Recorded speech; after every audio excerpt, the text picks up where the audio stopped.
Bismillahirrahmanirrahim. Assalamualaikum warahmatullahi wabarakatuh. Perkenalkan, nama saya Muhammad Nazim Maulana.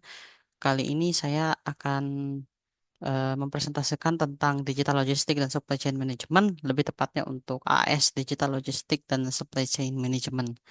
Jadi di sini kita diberikan soal, yaitu kita diminta untuk melakukan sebuah analisa dan juga melakukan pengembangan lah dari sebuah model model digital logistik dan supply chain di satu perusahaan. Nah, intinya di sini kita mencari model, kemudian kita melakukan pengembangan lah.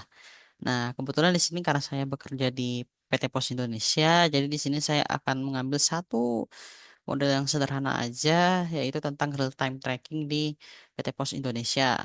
Nah, seperti yang kita ketahui bersama itu, digital logistik itu tidak lepas dari namanya real time tracking. Jadi sebuah sistem pelacakan di mana kita dapat melihat bagaimana sih pergerakan dari barang yang kita miliki dengan teknologi digital. Nah, saat ini kalau di PT Pos Indonesia sendiri untuk pelacakan itu masih menggunakan web base ya.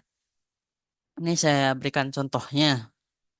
Nah, di sini eh, pelacakannya kurang lebih seperti ini yang dapat dilihat dari sisi customernya. Tapi kalau misalkan pelacakan yang seperti ini dari apa yang telah saya coba gali ini sebenarnya masih kurang ya, masih kurang informatif untuk dibaca oleh penerima.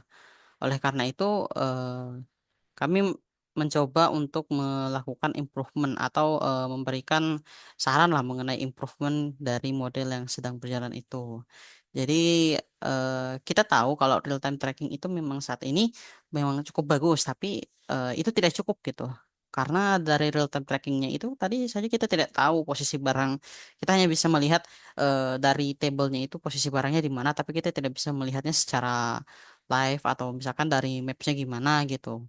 Dan dari sini juga kita tidak tahu apakah rute mana yang akan diambil dari si driver atau pengantarnya gitu. Jadi ada kurang lebih ada cukup banyak keterbatasan lah dari model yang ini. Oleh karena itu, eh, model yang saya ajukan atau improvement yang bisa diberikan pada modelnya yaitu dengan melakukan integrasi AI.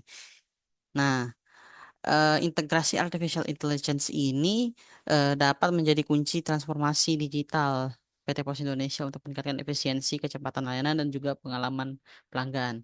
Jadi dengan menggunakan integrated AI model atau model yang terintegrasi dengan AI, maka ada beberapa potensi nih yang bisa didapatkan yaitu prediksi permintaan dan manajemen kapasitas, optimasi rute, real time tracking.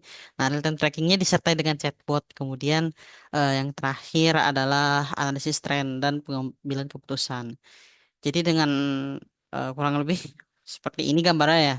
Jadi dengan adanya prediksi permintaan, jadi bisa kapasitas dari kantor posnya bisa di-manage, kemudian dengan optimasi rute bisa dilakukan percepatan pengantaran, kemudian di real time trackingnya ada penambahan chatbot sehingga penerima itu bisa lebih interaktif lagi gitu dengan si AI-nya sendiri. Kemudian ada analisis tren untuk mengetahui apa sih yang lagi tren atau apa yang sedang eh, naik daun dan juga bisa memberikan saran lah.